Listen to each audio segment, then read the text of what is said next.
Good evening, Baruchim Abayim Rabotai. Welcome to another edition of our Thursday night's class. Tonight's class is sponsored once again, we are now for the third week in a row by an anonymous gentleman who is sponsoring in the merit that he should be Zocheh Lezer Shekayama Bari V'Shalem B'Meira B'Ezrat Hashem. The last week was the second week in a row, so I said he should have twins. This week, I guess for the third week, let him have triplets. On that, I'll tell you a story. There's a rabbi, and right now he's a rabbi in Lakewood, or in Jackson, New Jersey to be precise. But for many years, he was first a rabbi in Israel in Toronto, and then in Israel by my uncle, Zecher Tzedek Livracha, Rabbi Nisim's Kolel. His name is Rabbi Eliyahu Atiyas, a Gaon Olam. So I don't know if this is a known tale or whatever. It's obviously not a true story, but in one of his speeches that I heard of his recently, he said a cute thing along the lines of blessing people with a lot of kids. He was speaking about Brit Milah of somebody who had triplets. And natural triplets without treatments or anything. It's a big deal. And they were all born healthy and didn't have Brit Milah on time, obviously, but when they had. And he opened the speech with a story that I liked. He said there was a guy, in the ultra-Orthodox world, for reasons that we won't elaborate now, at the exact moment that a woman has her baby, we don't stay inside the room. We stay on the outside of the room, behind the curtain or whatever. Mishum darkei hatzniut. So in Ma'anei Yeshua and Bnei Brak, they have a waiting room where the husbands normally congregate for the last few minutes before their wives actually have a baby. And there was a group of guys, after a few minutes, one guy comes out, the doctor comes out, and he tells one guy, who's whatever, he says a name, guy comes over to him, he says, Mazel Tov, he said, yeah, great, what happened? He says, Baruch Hashem, you had twins. He said, wow, so beautiful, so perfect. I live near Ma'arat HaMachpelah. Machpelah is kaful, it's times two. I had twins. It fits the theme perfect. I'll use Avraham Yitzchak. Once on this, once on that. A few minutes later, another doctor comes out. Who is Mr. So-and-so? Guy says the name. Says, what? Mazal Tov. He says, what? He says, you had 4 kids. Quadruplets. He said, wow, that's so perfect. Couldn't be better. I live in Kiryat Arba. It fits the theme perfectly. 4 kids, Kiryat Arba. Unreal. A few minutes later, another doctor comes out. Who's Mr. So-and-so? He says, Baruch Hashem, you had octuplets, 8 kids.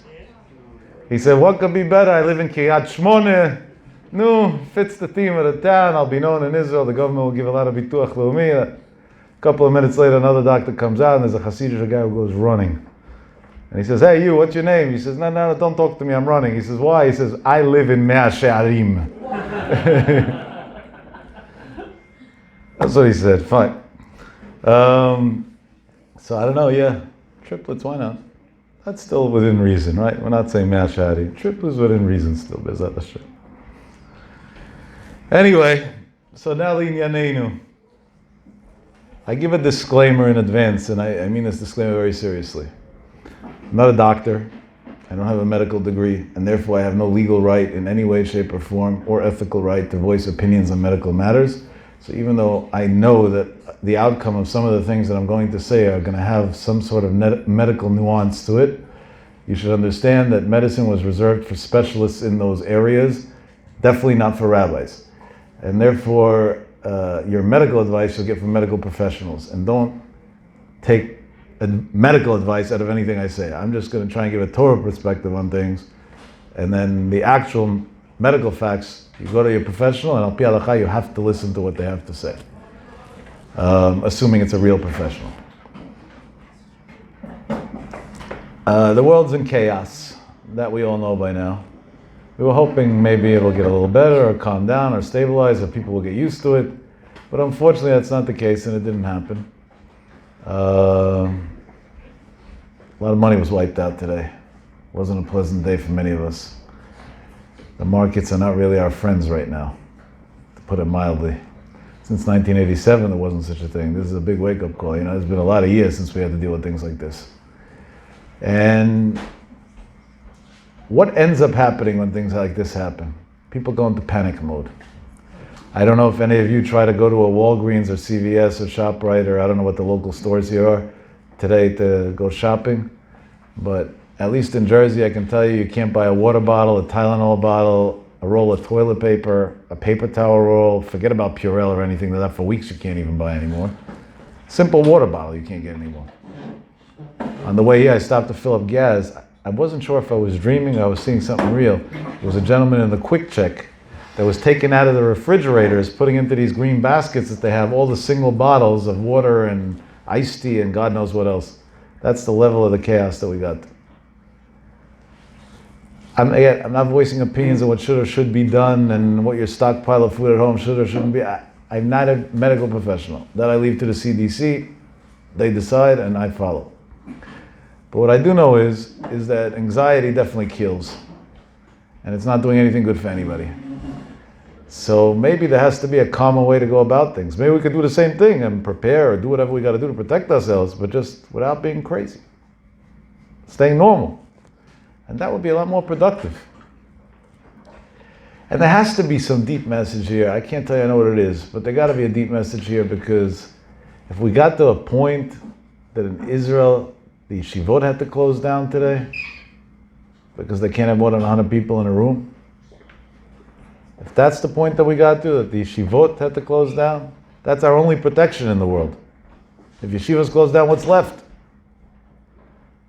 If we got to a point that, and again, I don't know who these rabbis are, but at least people that are titled rabbi on paper, shut down synagogues in New Jersey and proudly write, we're not going to synagogue until further notice and nobody else is allowed to. It's a bit morbid. So there has to be some sort of rationale here. I'll be honest with you, I walk in here and I have my heart filled with joy. It was worth the ride in tonight. It's always worth the ride in. But I called Rav Tzadka at like 4 o'clock today and I told him, Rabbi, how's the temperament of the panic in Queens? Because, you know, if it's not safe or if nobody's going to come to the shiur, maybe it's better to just cancel. We definitely don't want people afterwards to tell us that we did a wrong thing by having a shiur. So he said, no, just tell him to put on Purell by the door and everything will be fine. And I saw he was very lax about it. And he said, the Torah protects. Shiur, we don't cancel. He said, if you're making a party, that's only shiur, we don't cancel. No. So I went along with him, but I told my wife on the way in that I'm going to Queens. If I get a minyan, I'll be the happiest person in the world. And it's full. What a kiddush Hashem. That alone is going to protect us from all sicknesses. Torah, gunei matzah, that's what Chazal say. The Torah protects. Protects from sin and it protects in this world as well. The Koach HaTorah is huge. But this is the most beautiful surprise. Wow. If not for the fact that you would all feel it's a waste of time, this to me was a great lesson. I would walk in, say good evening and leave. But being that that's not fair, especially to the viewers as well, so yeah. So Hashem wants something. I want to stress, people sent me links and things and I want to puke. Every guy became a spokesman of God. Honestly, maybe God should take those guys upstairs and keep them there, because if they think they're talking to him, let him really talk to them and they'll stop talking nonsense. The world's coming to an end, doomsday, this, that. Get a life. Get a life. Is your life that depressing and morbid that that's all you have to express? Are you really that sick inside? More than that, at a time of tsar, at a time that the whole world is suffering and Klal Yisrael is suffering, and the Holy Land of Israel is practically shut down, 200, I don't know what the numbers are in quarantine right now, but some crazy number that makes no sense. To harp on that and to use that, Adarabah, Chazal say at the time that the tzibur is b'tzar, you have to be b'tzar with them. You have to minimize even the basic things that you do just to show that you care about other people that are suffering. And soon it's going to be Pesach, a couple weeks away. Hashem clearly says, when the Egyptians who murdered the Jews for 210 years were drowning, he didn't let the angels sing. He said, Ma'aseh yadai tovim bayam v'atem omrim shira. So today, not the Egyptians, when Israel's in quarantine, no flights going in and out, seminaries have to charter flights to get their girls out of there today. Or that flight didn't happen yet, but the plans were today. Parents have to spend money that they don't have during holiday season when they're tight just to get their kid home so they should feel safe that their kid's home, which I don't know if it's all right. It might be a mistake because it seems like Israel's handling this the best so far. But that's their business. To go and utilize that to give morbid speeches and threaten the world that the world's coming to an end and millions are going to die. I don't know. That's not the way I was raised. That's not the way Moshe Rabbeinu did things. That's what I know. When God came after the Jews, Moshe Rabbeinu used a secret that he got when he was in Shamayim from the angels, a gift. And he told his brother Aaron to run with the Ktoret and with the Machta and to save the Jews. He didn't fight them. He didn't tell them you deserve it. He didn't tell them the world's dying. He did whatever he can to stop the Magifa. If the energy utilized in talking this stupid negativity would have been utilized for something productive, we wouldn't be where we're at today. That's what I have to say about the subject. We don't take a treacherous time for Jews and for the world at large and turn it into a propaganda campaign for whatever agenda somebody who has a mental illness, in my opinion, has inside. Because the only way I judge people favorably, I spent hours thinking after I saw a few clips, how could you judge such people favorably? My only way I was able to find was to have a severe mental illness. It's not their fault. Shoteh patur min hamitzvot. But to utilize such a thing against somebody else, for what? Adarabah. The only thing that'll ever save us is being unified and not making differences between Jews that keep more or keep less. It's showing love and affection to every Jew and to every mankind. Hashem wants us to love everybody. V'tzelem Elokim bara adam. This is not the time for pilug. Dora pilaga, that came to fight God, built a tower to fight God, whatever that means. Hashem couldn't do anything as long as they had unity. So he had to change their languages to 70 languages so they should miscommunicate between each other and fight between each other in order to stop them. But without that, Kavyachol, they would have been able to fight God himself. So at a time that the Jews are battling to keep Israel safe and we're all battling to keep our community safe and the world safe, hopefully, now to start talking about others and judging people and saying it's because of this and because of that. Besides, the Rambam clearly writes, nobody knows what happens because of what sin and how, and more than that. If it's called a Shat Magifa, a time that there's a general plague, and they just call it a pandemic, that's called a general plague, and that the Zohar writes, it doesn't differentiate between tzaddikim and Rishaim. So the whole case was wrong also. Because people do these sins, that's why this happened. No. The Zohar clearly writes, Shat Magifa, we don't differentiate. It makes no difference. It's Gzeirah for Shamayim for whatever reason, and that we'll never understand until Mashiach comes, and that's it. So the first thing is, they should stop promoting more negativity. We hear enough without it on the media all day. The next thing is the catch-22. If you live phobic, then by default you don't believe in God. So then what do you want? And if you live calm, and you believe in God, so what? Hashem is able to save you from a car accident. He's able to save you from cancer. He's able to save you from a heart attack. He's able to but when it comes to coronavirus, suddenly God can't do it anymore. I don't know, he quit maybe, he went on vacation. I'm not sure what these people are thinking. Now, I'm not saying, again, I stress, the things that the CDC says that one has to be careful and we must follow, not because the CDC said so, because the Gemara says so, Masechet Baba Kama, Mikan Shenitan Reshut Larofeh Lerapeh. So if a doctor has the permission, and these are big experts, there's no doubt about it, to give advice when it comes to medicine, you have to follow Al Pi Halacha.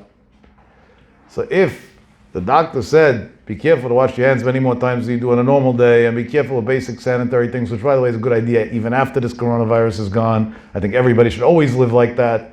And, so fine. Al Pi Halacha, you have to do it. To the point that a rabbi, a big dayan in Eretz Yisrael I'm very close to, told me on the phone yesterday, I called him, it was already middle of the night, because after Trump spoke and the country went into chaos and whatever. So I called him and I asked him, and he said, I don't know, what you have to do, what you don't have to do, you don't have to do. But this much you can know. Every time you wash your hands, every time you're more careful, you get a mitzvah d'oraita, v'nishmartem od lenafshotechem. He said, so maybe that's why Hashem's doing it. He said, I'm not saying that's the reason why, but he said, normally to get a mitzvah, you have to go, get your tefillin, remember to put it on, go to shul, this, whatever it is. He said, here, you walk to the wall, you put a drop of Purell, and boom, you got a mitzvah d'oraita. Because you might have been saving your health. Hashem wanted more mitzvahs before Yemot HaMashiach. He gave people an opportunity to save their helps. That's called somebody who sees life from a positive way. That's a Talmid Chacham. For him, life is optimistic. That doesn't mean we should live in denial. Again, yeah, there is a Shat Magifa. And I'm not a medical expert, so even though I have a very strong case to say a lot of things that will put things in perspective a little bit, like the parallels between HN1 and this, and how over there we had 60 million people affected by it and everything was fine, and over here so far we have 1,200 and something and the whole world's in chaos, and that has nothing to do with what's going on. That has to do with the media. This is a great opportunity for them to blame Trump for everything. There'll still be a day that on CNN they'll say that Trump made coronavirus. Wait, that's coming next. And when you hear it, you say, oh my God, I was at a Shia, the rabbi said that's what's going to happen. They're crazy. The media has no limit. They never do anything to calm anybody else, just because that's their political agenda. When Obama, Yimach Shemo, was in office, so every opportunity they had to calm people down and cover up for the worst things in the world they did, because that was their agenda too. So us as Mei Torah, as people that are God-fearing Jews, should fall into that stupid trap and live in these paranoia. It's like, come on. What we have to do, al pi halacha, do beyond that, leave it up to Hashem. Hashem knows how to do his job right. And the truth is, we learned it a little bit in this week's parasha, which technically relates retroactively to last week's parasha. The Gemara says in Brachot, the Lamed Bet Amud Bet, right? The Daf Yomi boys learned this a month ago. I say Daf Yomi boys with so much respect. Ashreichem, I had such nachat last Shabbos when I was here, and I saw how many people, and I didn't see some I saw, some I heard, how many people made a siyum on Masechet Brachot. It made me so happy inside, it's unreal. It's such a beautiful thing that people got caught onto this. We just got to hope that it doesn't become Ba Shabbat, Ba Menucha, that when Masechet Shabbat comes, we quit. No, the Femi is to go through the whole cycle. It's 2,771 pages. You already got through close to around 71. Now, 2,700 to go. You're getting there. Keep on going. Don't give up. The Gemara says, Amar Shmuel, Milamed shemasar Moshe atzmo lemita. That's on the pasuk. V'atad im tisach chatatam. Like, hey God, now if you'll carry their sin, meaning deal with the Jews' sin, good. V'im ayin, and if not, mecheni na mesifrecha asher katavta, erase me from the Torah. On that, the Gemara learns out. Masar atzmo Moshe lemita. Moshe went and literally offered his life to God. He was going to die over this. Shneimar v'im ayin mecheni na mesifrecha. If not, wipe me out. Comes Rashi and writes, what's mecheni na? Mecheni mikol haTorah kula. Erase me from the entire Torah. Rabbeinu comes to Hashem and says, if you're not going to forgive the Jews, erase. He didn't say millions of people are going to die. He said, if you're not going to forgive the Jews, erase me. Those rabbis that spoke all their negative nonsense this week, I want to hear them get up in a speech and say, God, you know what? Forgive the Jews for all their sins. Take me. And until they don't do that, they should shut their mouths. Rabbeinu taught us, you don't talk bad about the Jews when they do sins. You talk good about the Jews when they do sins. You have to be melamed zchutam klal Yisrael. You have to look for more zchuyot at a time of magifa, not negativity. Now every mitzvah that somebody does, we have to say, wow, what a big deal it is. We have to blow up the mitzvah 100 times over to be melamed zchut and am Yisrael more and more and more and more and more. And that's exactly what's going to protect klal Yisrael. Listen to these words. Comes Rashi and says, erase me from the entire Torah, meaning not just take my life. Make sure there's no recollection of me. Generations later when they learn the Torah, they shouldn't know I existed, because otherwise they're going to say that my prayers didn't work and I wasn't able to save them with prayer. Well, Rabbeinu understood that when you want to save Jews from a Shat Tzara, there's only one way to do it, b'koach hatfilah. By praying. And if it doesn't work, then that's a challenge on faith. And if it's a challenge on faith, he said, God, I don't want anybody to be challenged with faith. Erase me. I'm gone. I'm out. Leave me out of it. And that's why in Parashat Tetzaveh, we spoke Purim time about this. Really, his name wasn't mentioned. Why? And here's my next point for tonight, or maybe my main point for tonight. Because even though this should be the obvious, unfortunately what's most obvious most times we don't know. Parashat Tetzaveh doesn't say Moshe Rabbeinu's name, right? The reason why, the Gemara says, is Kilat Chacham. When a Chacham says a word out of his mouth, afilu al t'nai, even if it was on a condition, right? He made a condition with God. Either forgive them, and if not, this should happen. Kilat Chacham afilu al t'nai, even if it was on a condition. Chazal say, Hiba, Aleinu it could affect. What's this coming to teach? Excuse me. Oh, not the cough these days, you're not allowed to. Sorry. It's allergy season, it's fine. All right, no handshakes after. Give me a hazmat suit to walk out.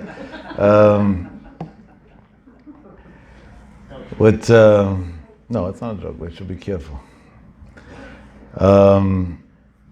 Kilat Chacham afilu atnai. Shalom nida, shalom nida, shalom nida.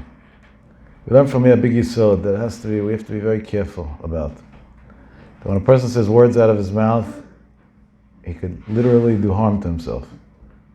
He could literally do harm to himself. We said about the stories in the past few weeks. I don't know if it was only here or in other shiurim, but we said about this whole different stories that we know from Gedolei Yisrael. Shem Yirachem, it's not a joke. People have to really think about this. You don't just say words freely out of your mouth. You can endanger yourself, God forbid, and I don't mean this in a negative context, I mean this to teach you to speak positive instead of negative. You can endanger those around you. There's a Gemara also, Masechet Brachot, this you have to remember a little better, because before, Daf Yutet, Amud Aleph, the Gemara over there brings down that if somebody had a relative, Lo Aleinu, that passed away, he has to be matzdik tadin, justify the judgment. That, Hashem knows what he's doing, and even though it's hard and doesn't make sense, accept it with love. What does the Gemara say over there? Ribon ha'olamim, הרבה חטאתי לפניך ולא נפרדת ממני, אחד מני אלף. A lot I sinned in front of you, right? You remember this from the Daf Yomi a few weeks ago? I did a lot of sins in front of you, and you never came after me. ירצון מלפניך, השם אלוקינו, שתגדור פרצותינו, פרצות כל עמך בית ישראל ברחמים. You should close the openings, you should protect up me and the whole Klal Yisrael with mercy. First of all, again, this proves what I said before. What does the Gemara say? The Gemara doesn't say you should say, because I did sins, and that's why this happened to me. The Gemara says, even though I did sins, you never took vengeance on me. And Hashem help further that we should have no problems, everything should be good. Comes the Gemara and says, even though this is really a form of tziduk adin, meaning justifying Hashem's ways, it's a big level of emunah, and a form of tshuva also, and a form of tefillah, 3 in 1. The Gemara comes and warns, Amar Abaye, lo tov she'adam yomar kach, a person's not allowed to say this. Why not? Because with that he tells Hashem, you didn't take vengeance on me. And therefore what? It's mashma, it sounds like that he's opening the door that now God should take vengeance on him. He doesn't even say it clearly. It just might show that he's opening a door that something negative is going to come out of it. Don't say it. On that Chazal say, Al tiftach pe l'asata. Right? Because on that the obvious question is, nobody wants Hashem to give him a hard time, right? Nobody gets up in the morning and says, God, kill me. So, what does that mean? So the Gemara says, Rabbi Yossi says, L'olam al yiftach adam piv l'satan. Person should never open his mouth for the satan. Why? The Gemara explains, because if you say that bad things are going to happen to you, then lo aleinu, that's what's going to be. Comes the Marsha and writes, the Marsha is not on the spot over there in the Gemara, it's Masechet Ketubot, Tafchet. The Marsha says, Shal pi diburo, that based on his words, Noten pitchon pe l'satan hamkatreg bebedin shel mala, he gives an opening to the mouth of the satan hamkatreg in bedin shel mala, litboa, to demand sheyitnu lo ha'onesh shu ba'atzmo omer shemegia lo, that they should give him the punishment that he himself admits that he deserves. Story number 1. On the same theme, let's continue.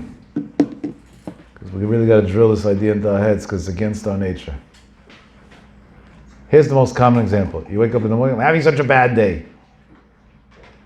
Hashem Yerachem, then Hashem's going to make you. You're going to have a bad day. You open the Pela Satan. So what, I shouldn't express my feelings? First of all, not everything has to be said. It would actually be nice if you stay quiet sometimes. But let's say you do have to express your feelings for whatever reason. Venting's healthy, right? The Gemara says, you should let it out. They'll say, my day today is a bit challenging. Why say something bad? Why bring bad things on you? For what? Challenge is Nisayon, that's not bad. You can grow from it.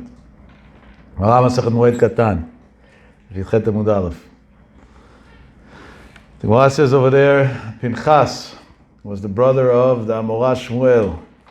So he was mourning on one of his relatives, and Shmuel came to do Nichum Avelim.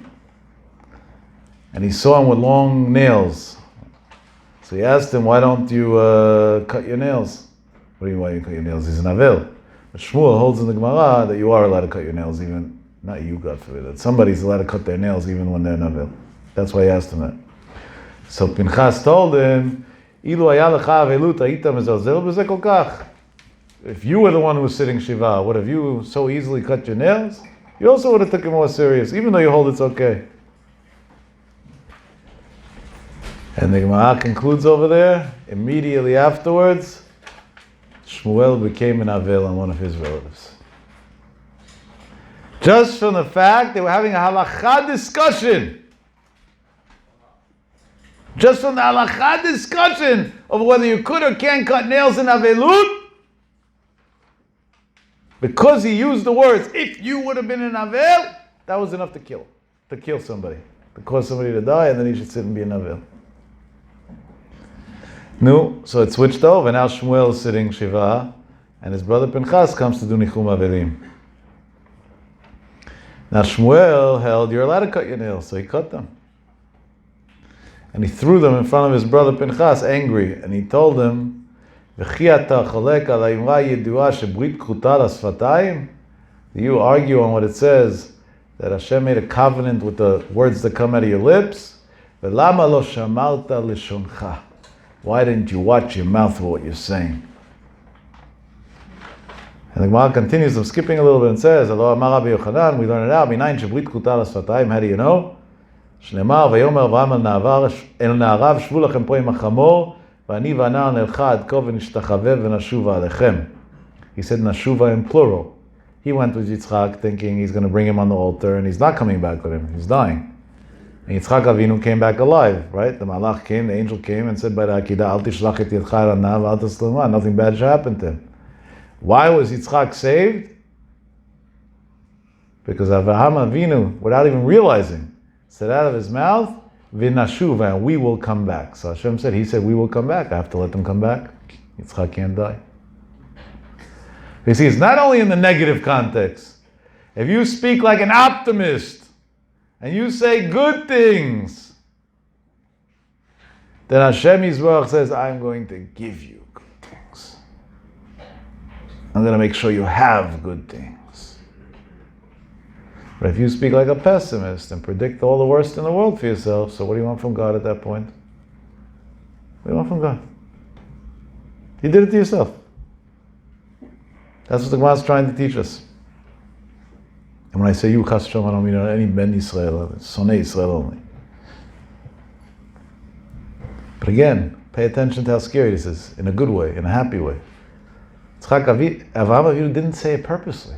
It was just a way of speaking. He was going with his son, so he naturally said, and we're coming back. And even when you don't say purposely takes an effect. You see how much power words that we say out of our mouth can make a difference in our lives. In a wonderful sefer that some of these sources are coming from, it's called Yalat Chen, it was just recently put out. On Chumash Shemot, he brings down another Gemara. This is a Gemara that we will get to, Bezrat Hashem, and Seder Nashim and Daf Yomi, in Ketubot Tzemach Bet. The Gemara over there says, Yehuda, the son of Rabbi Chiach, the Mechutan of Rabbi Yanai, was going and sitting in the Bet Midrash learning. And every Erev Shabbat, he used to come to his house, He would stay all week and learn in the yeshiva, in the shul. And when he would come to his house on Friday, they would see an amud esh, a pillar of fire, walking in front of him. It would be a spiritual pillar, probably. One day, he didn't realize Friday what time it was, and it got late. And it was he had to rush home, but he didn't go home. Now the tzaddikim that lived around them were used to seeing this amud esh, this pillar of fire, every time he went home. On Friday, they didn't see it. So Rabbi Anai, his mechutan, said if we didn't see the pillar of fire, he didn't realize the reason why it didn't happen was because he came late. He was used to seeing it every week. He said it must be that he passed away. Because if he was alive, for sure he would have came home. And if he would have came home, we would have seen a pillar of fire. So his words, the Gemara says, kanireh shu niftar. Must be that he passed away. Comes the Gemara and says, as soon as those words came out of his mouth, kanireh shu niftar, immediately Rabbi Yehuda passed away and went to Chayei Olam Haba. And the Gemara says, we learn that from a pasuk, Kishgaga sheyatza mipi hashirit, like a mistake that came out of the mouth of the ruler. He didn't mean it that way. He meant to say his greatness, his praises. There's no way that it could be that he lost the pillar of fire. That's what he meant to say. But in reality, the words came out, it must be passed away. Boom, gone. Pach.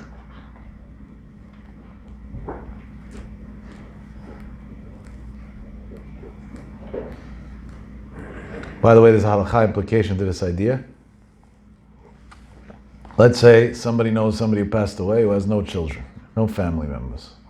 There are situations like that. Holocaust survivors, for example, sometimes they are in that situation. And this guy's a young boy, he's 18 years old. He wants to say Kaddish.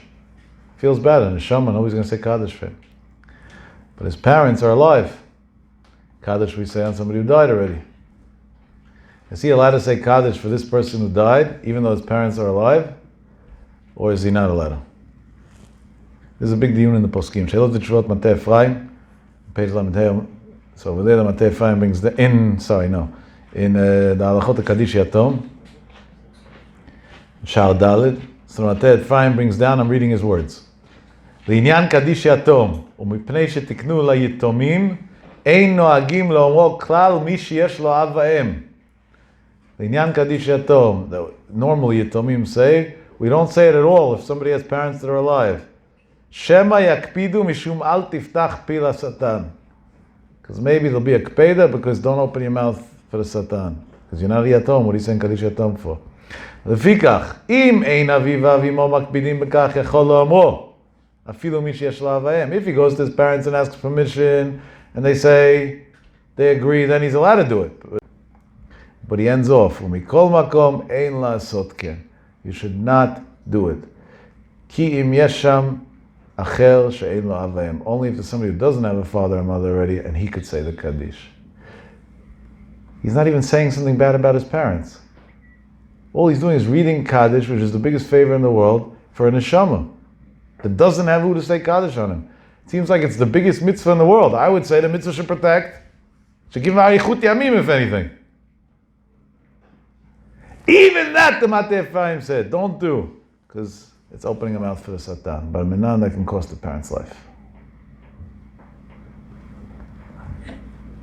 So we see that in our mouths there's a great, great power, and we have to take it very, very cautiously. We could go on and on. In this wonderful Sefer Alat Chen, he has a whole piece on this. He brings down many other Gemarot that are very interesting and important. Just, I don't want to keep the crowd here all night on this subject. But I'm bringing this up for this reason. There's a chidah that says, an advice for Talmidei Chachamim, that, by the way, even in the Ashkenaz world, it's not noheg normally like the chidah. Keep to this. That when a person learns Masechet Chulin is the Masechet that talks about many things, but a big part of it talks about the halacha of slaughtering animals. When he finishes learning the tractate of Chulin, he should make a personal fast day. He should fast. Why? He says because the Hilchot Shchita a lot have to do with the neck, and where exactly on the animal's neck you cut. So there's no way that somebody learned the whole Masechet without showing a sign on his neck. And being that he might have moved his hand on his neck like a cutting sign, but Minan, he cost himself that in heaven they want to kill him now. So he should fast, and the fast will save him from dying. And even the Ashkenaz well, when they learn Chulin, most of the Ashkenaz well is noheg to fast because they didn't hold like the Chidah, because safek pikuach nefesh. It might be dangerous, so just in case, let's fast. And even those who don't fast, give a pidyon, money, like, you know, what it says, you could do instead of fasting sometimes, or do a sudat mitzvah at least, or something, just that there should be a protection for a long life.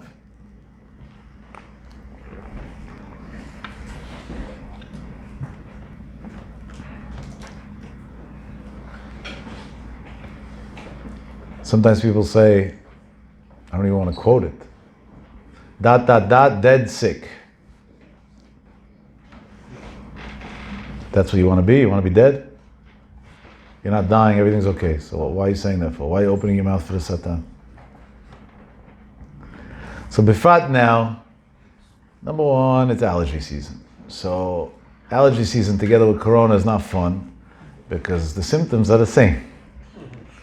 So 95% of the US that probably has allergies, that wasn't a real medical stat, that was just made up on the spot. But whatever, it seems like everybody has allergies in the US right now. Every other day is going to be panicking because their nose is running a drop. And whether al pi halakha you should go get checked or not, I don't know. Again, that's not a halakha question, it's a doctor question. If the doctor's criteria, the CDC's criteria are every time your nose runs, go get checked, and do. If not, don't. That's what it depends on in halakha. But it's, don't get up in the morning and tell your friend, I woke up with a cold. I hope it's not, whatever. I hope it's not. You open your mouth to the Satan. What a stupid way to talk. It's not funny. There's nothing funny about these dumb jokes. He must have, why are you opening your mouth about another Jew that he must have?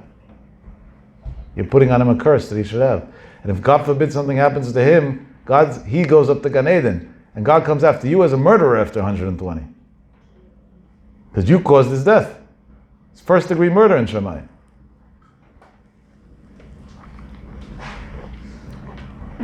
I know from doctors that tell me they always have a challenge and they program their brains hundreds of times again. One doctor told me I do a restart to my brain every minute or so. And being that they're Bnei Torah and they know the Gemarot that we quoted and many, many more places in Chazal that we didn't quote, they never want to say a word that's negative, but you got to give the patient the facts, the true medical facts, right? You're not going to lie to patients, that's for sure evil and unethical. So they have to program their brain over and over again how to phrase even something that's not so happy to hear in the most optimistic possible way. There's one doctor like that who works in the cancer center, Stone Kettering. No Jew should ever need it again. No human should ever need it again. He's a from Jew, Ben Torah. He learned to like yeshiva for a long time. And people say about him that he's one of the top guys in the industry. And his success rates are crazy, even in cases that nobody... I looked up his credentials. He went to a very mediocre medical school, very. Didn't graduate valedictorian or anything close to it. I don't know. Even his residencies or whatever, everything was done. Maybe in Canada you can get a job on such a medical education, but in the US you wouldn't expect somebody to get a job on such an education. And he's literally one of the most matzliach doctors. And I once asked him to his face, because I have a close relationship with him as a friend from the yeshiva days. I told him, dude, let's be real. You're considered the guru of this field. And I don't know, like, what was it, experience that got you so good? Like, you went to other schools, you don't write in your portfolio, like, where'd you get this from? Hey, you're young on top of it, so you don't even know how much experience can you possibly have? And he told me I attribute it to the fact that I never in my life told a patient he is sick with. I just walk in and I say, there is a condition called, and we will do whatever we can to make sure you're okay. Number one, he gives the patient hope, and he has bedside manner, which everybody in the medical world has to learn desperately. Number two, spiritually, he now said something positive. So instead of saying you are sick and then the guy dies, he said you're healthy. You just have a condition that we have to fix now. And Hashem says, okay, go fix it. All that over the words of a doctor.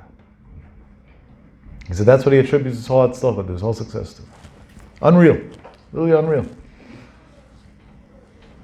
So, bifrat, in a season like this, that there's some sort of virus going around, to the better or the worse, honestly, nobody knows much about it at this point, so it's all speculation. I hope and pray that, every month when I pay my health insurance, I say a prayer together with the payment. God, please help this be the biggest waste of money ever. Never want to have to use it. Right? My car insurance, same prayer. God, please help. I should never need to use it. This should be the biggest waste of money ever. So I hope and pray that in a couple of weeks we'll sit together and we'll say, oh my God, what do I do with all the Purell in my house and all the tissues and toilet paper? I got nothing to do. Water bottles. Anybody needs any? I got nothing to do with all this nonsense. That's what I hope it's going to be, Bezat Hashem. And it can actually make a funny story. Listen, some of us who lived in Jersey during Hurricane Sandy and went through some traumatic days then.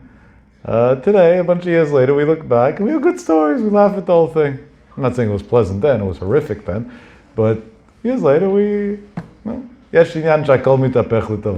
to be good. We make fun a little bit of it today.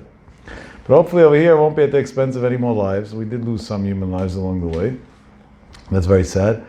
Hashem and Klal Yisrael so far, I don't think we lost anybody and it should stay that way, Be'ez Hashem.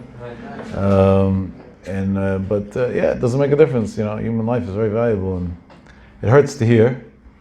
But at the same time, if we'll talk positive about it, talking positive doesn't mean to be reckless. Some people will say, okay, so I'll be reckless. I'll say the whole thing's one big joke and goodbye. No, it's not a joke because the medical world says it's not a joke and you have to take certain precautions. But from there to say, we're killing the world, and everybody's going to die, or 60 million people are going to get sick, or whatever these idiots are saying, come on.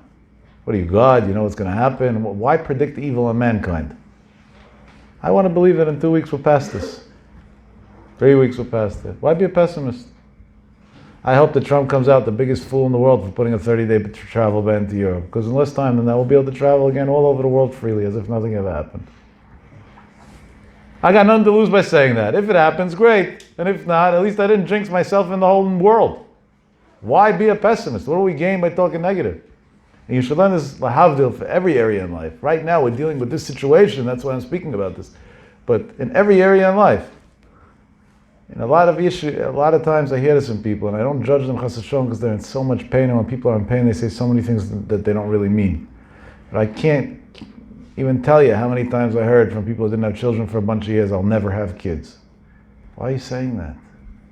Why open your mouth? It's bad enough that the medical condition's not so promising. Don't make it worse now.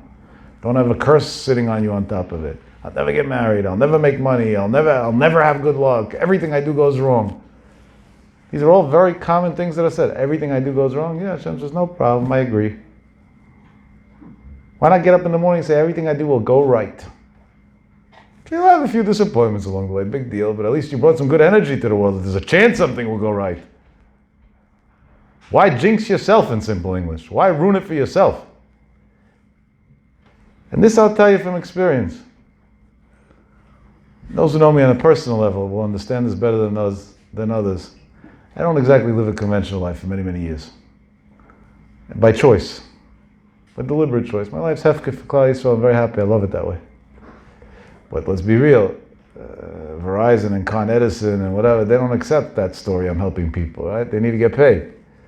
So you also have to work, business, parnasa. There's not much time left to work by the time you're done with just answering the morning text. Forget about the afternoon. The day's already over. So my attitude is, I go to work whenever I have to. If I end up working or not, it's a different story. But in the car, I say, God, I'm going to work, going to make millions. And then I start doing my chesed. But at least I did the shtadlus, I got into the car, I started heading to work. And I also gave myself the blessing that I should be able to succeed. And Baruch Hashem, b'nisei nisim, somehow it always works out. And everything's fine, it's great, couldn't be better. And everything I thought I would succeed at didn't always work out. And dafka the things that I thought I knew nothing about, boom, suddenly revenue comes in from places you can't even imagine. And Hashem helps. You just take it with an optimistic attitude. It's tried, yeah, it's going to be good, whatever, everything's great. I don't think once at home they knew the difference, like I said the difference. If there was a fortune of money in the bank or it was as tight as could be. When my kids asked me the other day if I lost money in the market in the past week, I didn't answer them. You know what I answered them? I said, kids, come on. I taught you about the market. You don't know that in a down market you can make much more money than in an up market? Shorting is our dream. I didn't tell them if I did or didn't short. That's nobody's business. That's my business with God. But why say, did you lose money? No, we're not talking about losing money. We're talking about making money. When we think in those perspectives and talk in those perspectives and convert ourselves to positive people instead of complainers all the time, Hashem says, Mida keneged mida, I'm going to do the same thing for you. You think positive, you talk positive, you want positive for people, I'm going to do that for you. So yes, we do have to be cautious at this time. But at the same time, we have to speak ultra optimistic more than ever and hope for the most optimistic outcome. And by the way, yes, in a down market, there is a lot of money to be made more than ever. So you just got to maybe learn how do you deal with a down market, but the amount of opportunity that's going to come up soon for those who use their brains a little bit, it's going to be unreal. And no, I don't mean by stealing money from people by charging them $50 for Purell. I mean in honest ways, in the banking system and in other fields. So yeah, and that's Hazorim b'dima b'rina yiktzor, another pshat. Sometimes dafka the tears that are going on in the world is what's Hashem preparing you to be a success story. I remember in 2007, 2008, then I wasn't in the real estate industry, but my friends were, and they were going through rough times and whatever, and they used to vent to me a lot. And I didn't know what to tell them. I didn't even know what a real estate transaction meant. They would tell me closing. I said, what are you closing? The door, the car door? I didn't understand what they were talking about. Like, I don't know. But I felt bad for them. My heart really, poor guys. They were, and I used to always tell them, because I didn't know what to say. So, but I wanted to give them chizuk, so I told them, listen. My grandfather always taught me that the pasuk says, "Lifnei gaon shever, lifnei shever gaon." Lifnei gaon, before you get great, before something big happens to you, shever, there's a break. Lifnei shever gaon, and a lot of times before there's a break, something amazing, supernatural happens to you. That's why the Gemara says when people's lives were going too smooth for a while, they got scared of it. They were hesitant. No. So I told them, if you had such a shever now, that means what's coming next, the gaon. Now think how to capitalize on what's going on. And then half the country, right? You remember, I don't know, most of you are not even old enough, but half the country was in bankruptcy pretty much. And you were able to pick up properties for free just against tax liens that were comical, that they would settle you pennies of a dollar. And a lot of these young kids went out and just bought up blocks and blocks in cities. And today they're the real estate sharks of the US. They're as wealthy as could be. And these were the same guys that were crying on the phone, I lost everything, I don't know what to do. So one guy takes it in a negative way, gets depressed, stays in his bed and doesn't do anything. The other guy says, wait a second, if this is what happened, so now let's see how to reverse that. Let me work it to my advantage. Work it to my advantage. And there's a big yesod. I recently saw this in real life. Now I'm not saying it's going to happen to everybody, but to show how when you think positive and you go with emunah, you do it ishtadlus the way Hashem wants you to, Hashem makes it work somehow. Most of the time not the way you think it will, but that's God's sense of humor, fine. He wants to show you emunah. But somehow He makes it work. Some young boy came to me, he's 23, 24, something like that, he's married, has one kid, no job and that. I realized when I was speaking to him, of course he has no job, because he in his imagination thinks he should be making whatever amount of money a year. The guy doesn't even have a high school diploma, forget about a college degree. Nobody's paying you to be a waiter $150,000 a year. They could do without it. So I tell him, listen, you have two choices right now. Either to go to school or to go into some sort of industry in business that you can learn, because otherwise you're never going to get to what you want. You have to have a realistic path for God to send you blessing. So, what industry should I go into? I said, I don't know, what do you want from me? Business advice? I don't give free business advice. I don't do it, sorry. I didn't want to take responsibility over his mistakes. I do give free business advice, but his mistakes I didn't want. It went back and forth. Finally, while he was talking to me and arguing with me back and forth, one of my buddies comes in, who owns a big real estate management company, and I did this totally as a joke. I said, go work for him. This kid was so desperate and so naive that he looked at this buddy of mine and he says, you have a job for me? He says, what do you know how to do? He said, nothing, to be honest. He said, perfect, I need a guy who knows nothing. I don't like wisecracks. He said, you're going to do whatever you're told? He said, like a robot. How much do you pay me a week? They negotiated a little bit. He didn't pay him no crazy amount, not close to what his fantasies were. And he looks at me and he says, should I take it, should I not? I said, Hashem just sent you Parnos alive. Yes, it's not great. You should be making more in your imagination, everything. But it's something, it's a start. And you can learn a profession also once you're at it. Fine. He went. He started working for them. And this is not a company that owns their own properties. They manage other people's properties for them. Some old guy in South Jersey, near Atlantic City somewhere, owns a bunch of houses they manage for him. A few weeks ago, died. And this guy used to be the one in charge of his apartments. And he liked this kid. He used to call him the nice young Jewish kid. And he left in his will that all his assets should go to this kid. He got like $3.5 million worth of apartments as a gift, just like that. Free and clear. No debt on it, no debt service on it either. Completely free and clear. Came to me so excited, happy, this, tzedakos and everything, you know. Baruch Hashem, I raised him well. I told him, you know what should be? No, it's not my son. I want my son to learn. He's doing a lot more. He's making many more millions. He's learning Gemara all day. Yikarahi mipaz. Every word is worth more than all the millions in the world. But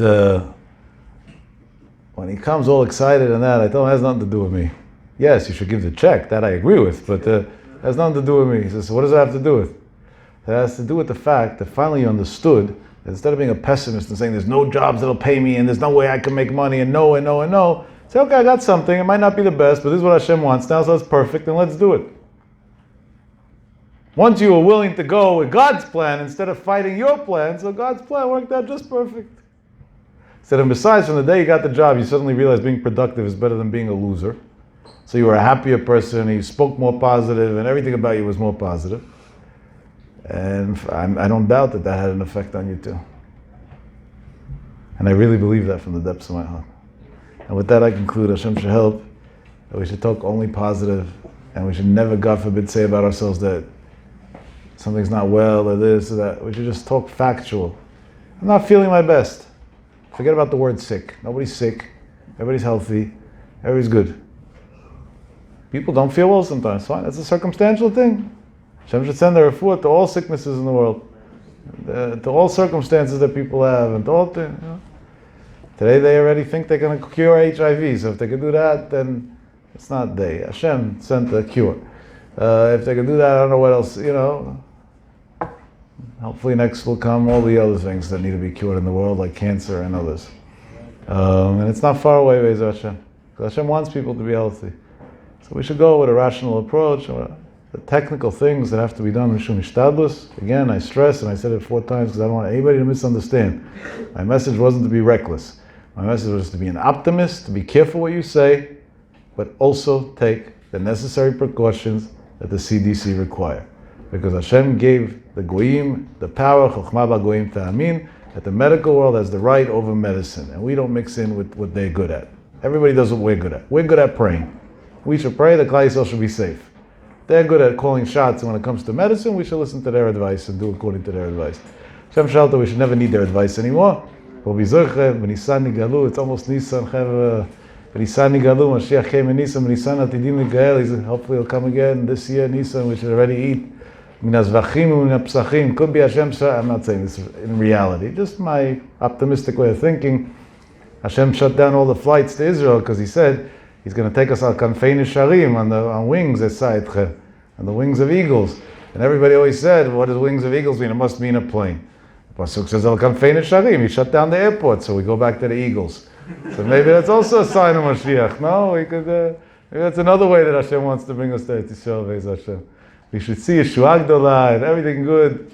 Kol tuv sela chaverim ikarim. Sorry, tonight no hugs. What can we do? The CDC doesn't allow.